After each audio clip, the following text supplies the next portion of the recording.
Alors, salut tout le monde. Premier test aujourd'hui que je vais faire avec ma tablette graphique, en fait, pour vous faire un petit tutoriel sur ce qu'on a vu en mathématiques précédemment. Principalement, je pense que je vais faire des tutoriels sur la réduction d'expressions algébriques, la résolution d'expressions algébriques, un peu de formule d'air et tout. Donc, on va essayer de voir là, si on peut démêler tout ça.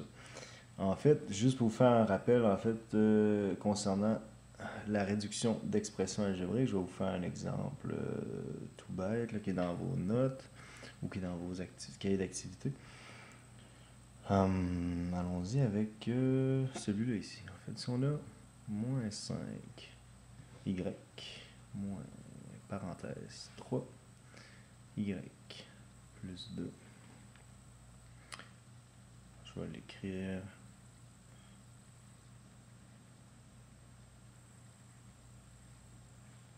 Donc, si on a ça ici, qu'est-ce qu'il faut faire quand on commence, en fait?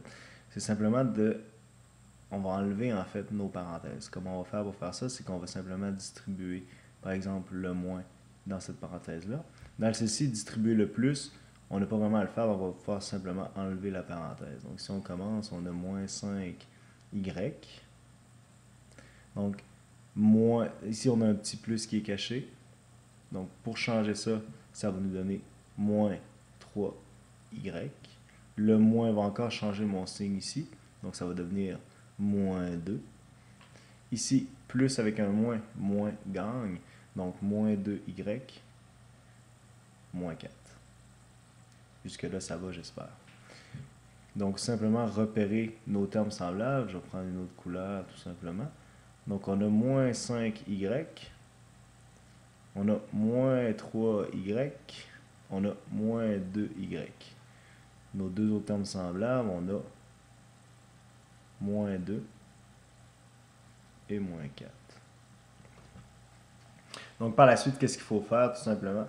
C'est reprendre notre expression et la réécrire. Donc, on a moins 5y, moins 3y, moins 2y. Donc, on regroupe nos termes semblables entre eux. On réécrit exactement moins 2, moins 4. Donc, maintenant, on est prêt à faire soit les additions, soit les soustractions sur nos termes semblables. Donc, moins 5y, moins 3y donne moins 8y.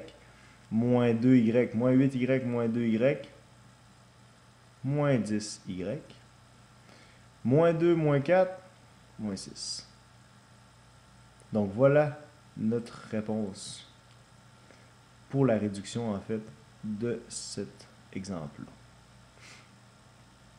On va en faire un autre. On va effacer vite fait.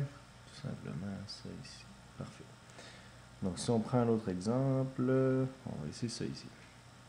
Donc supposons que j'ai 9x moins parenthèse. Ça ici.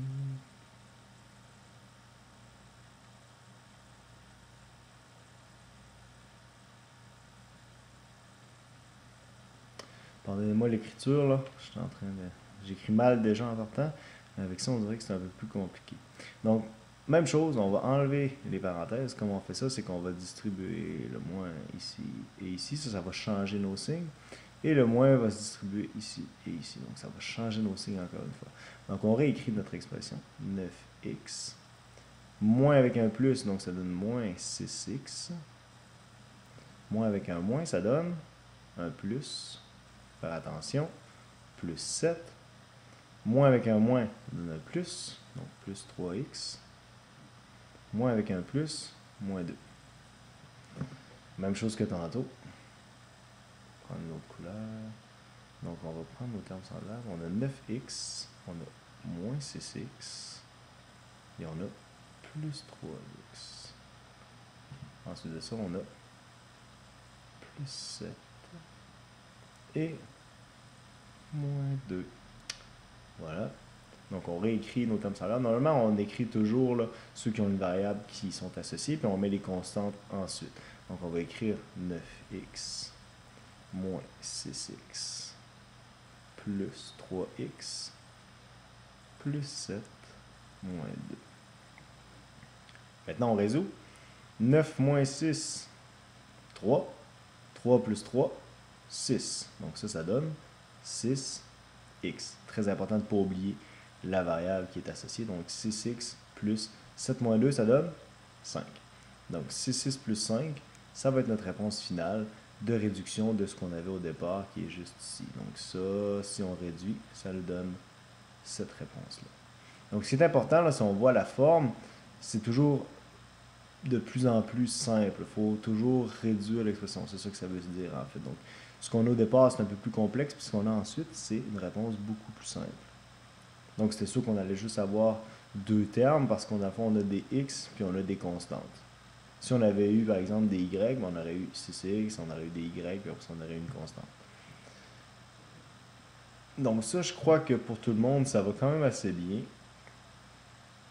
Donc ça, c'est pour la réduction d'expression algébrique. Avec ça, je vais combiner, par exemple, si on a une figure géométrique, par exemple, on va prendre un rectangle, tout simplement.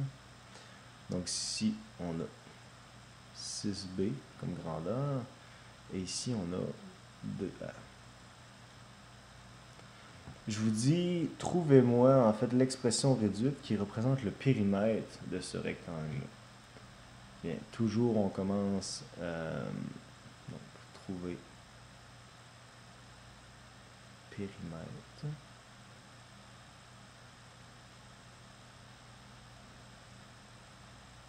Donc nos calculs pour trouver le périmètre, en fait, la formule du périmètre c'est côté, plus côté, plus côté, plus côté. Ou encore, s'il y en a qui sont à l'aise, on peut y aller avec 2 fois un côté, plus 2 fois l'autre côté. Parce qu'on sait que ce côté-là est identique ici, et ce côté-là va être identique ici. Donc on peut faire 2 fois celui-là et 2 fois celui-là, ça va nous donner la même réponse. Une fois que tu as écrit la formule globale, tu remplaces. Donc, mon périmètre va être quelque chose comme 6b plus 6b plus 2a plus 2a. Donc la formule réduite de mon périmètre sont déjà toutes, mes termes semblables sont déjà associés, donc j'ai mes b, mes b, mes a, mes a, donc 6 plus 6, 12, donc 12b, 2 plus 2, 4, donc plus 4a. Normalement, là, quand on présente quelque chose comme ça, on met toujours en ordre alphabétique, ça fait plus beau, mais dans le fond, c'est pas trop grave, là, vous pouvez le réécrire, ça va donner quelque chose comme 4a plus 12b. Une réponse ou l'autre, c'est pas la fin du monde, là, ça c'est aussi valable que celle-là. Donc celle-là et celle-là, c'est les deux façons de montrer le périmètre. Donc ça c'est pour ce qui est de la réduction d'expression algébrique.